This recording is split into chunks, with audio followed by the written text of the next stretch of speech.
Okay, so this is a demonstration on drawing symmetrical objects. Many man-made objects are symmetrical. The trick with drawing symmetrical objects is to use an axis line. Symmetrical or symmetry means that both halves are equal. So you're going to use those imaginary axis lines to create a center. So a horizontal axis line is called a level. So when I'm drawing this horizontal axis line here, I'm looking at the edge of my paper to ensure that my line is actually horizontal. And I can look at the distance between the edge and the line on both halves to see if it tilts or turns. This one looks good. So this is called a level.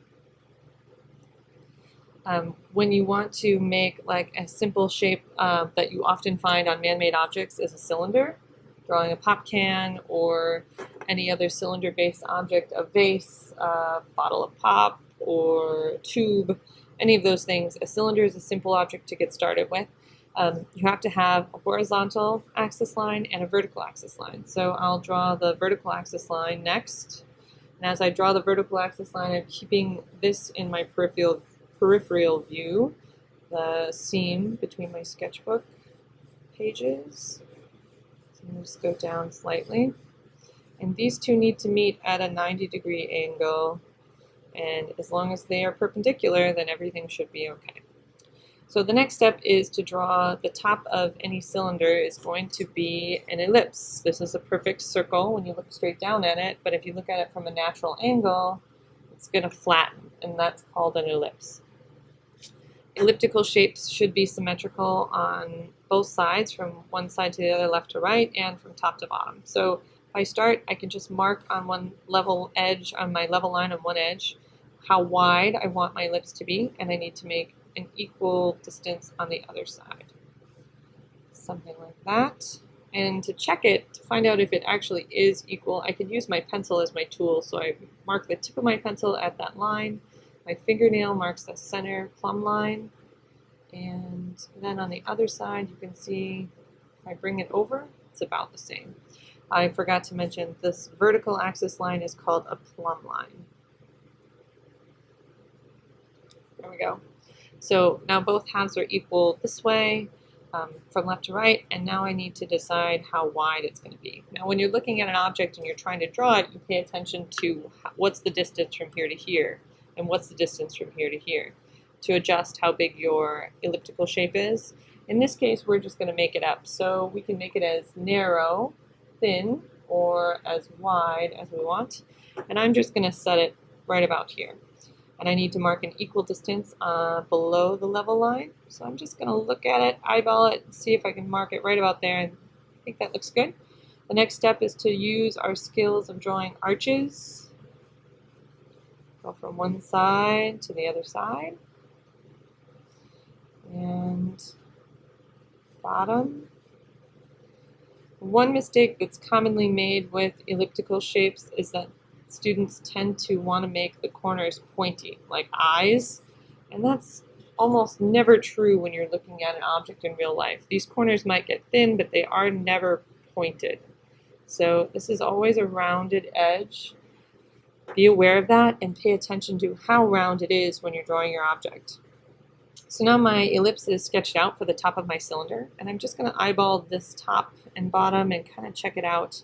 Sometimes it helps to quickly and lightly kind of sketch in one shape to kind of compare it to the bottom.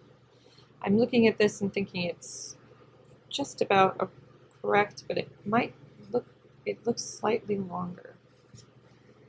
I'm going to make a little adjustment here. And this curve on the bottom is a little different. I'm just going to try and clean that up. Nope, maybe it was too short. So adjustments always are happening. Okay, we'll leave it as that for now.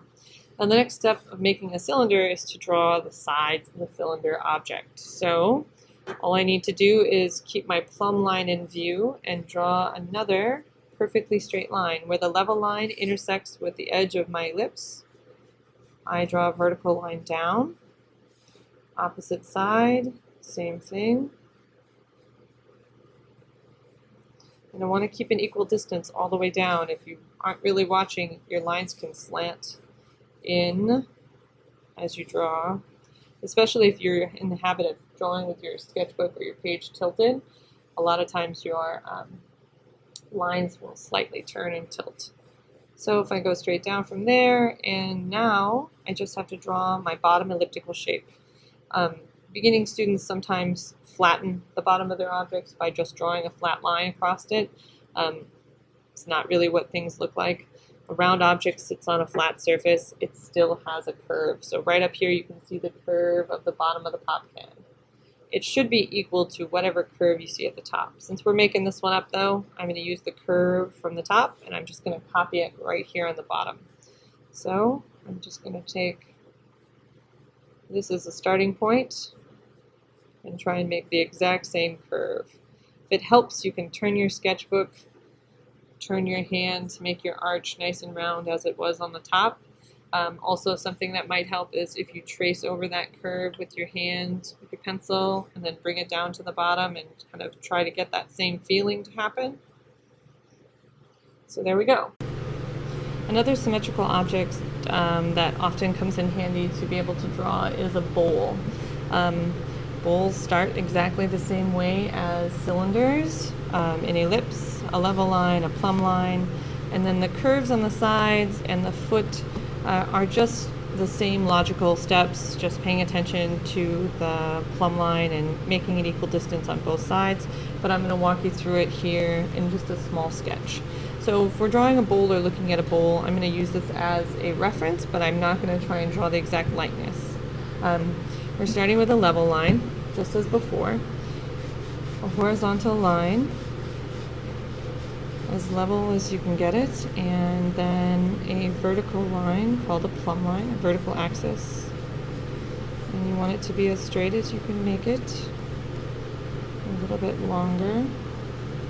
And depending on your view of the bowl, you're going to draw the opening at the top as wide or as narrow as you see it. If it's close to eye level, you'll just see a little bit. The more it's sitting in front of you, the bigger the elliptical shape on the top. So I'm just going to start with a real basic bowl shape. I'm going to make this one a little thinner. So I'm going to mark it here. I'm going to start over here, and I'm just looking at that distance. I'm going to try and make an equal distance on the opposite side. And then to the bottom, perhaps here.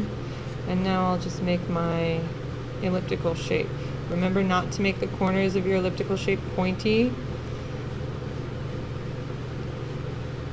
And try and round out your curves on the top and the bottom so that they are all equal.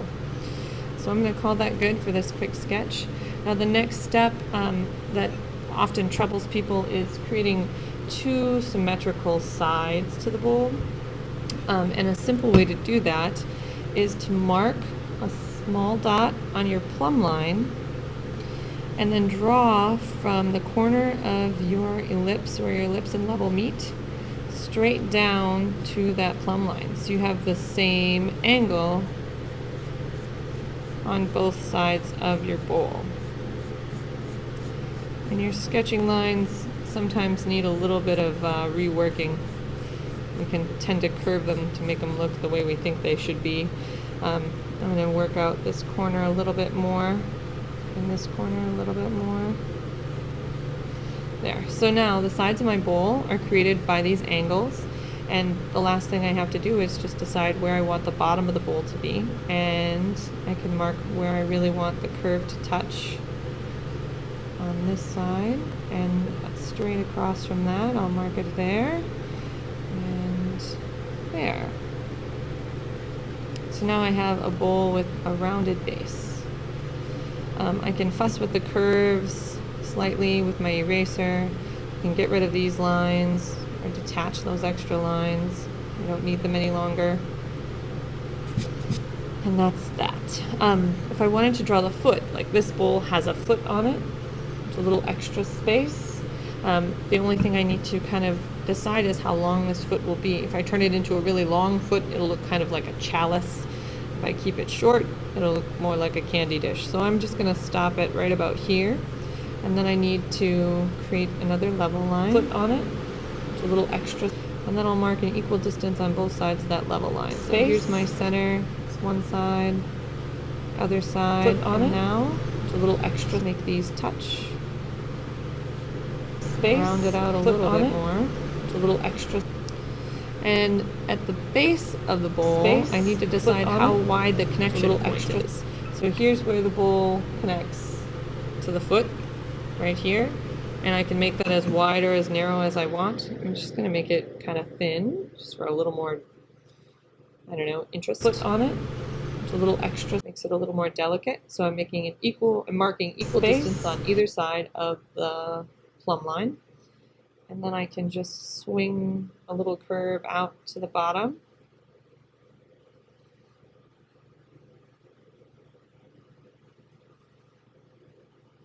And I can fix this up or touch up that little curve with my eraser. Struggling with this side a bit. Whoop.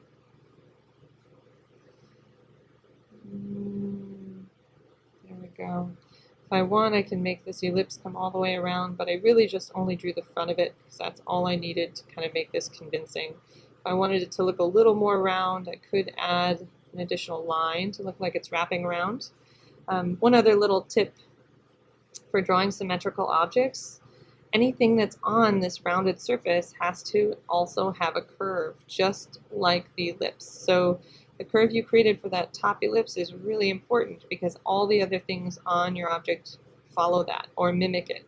So if I wanted to put a label on this, like a sticker, my top and bottom of my sticker have to curve just like the ellipse at the top of the object.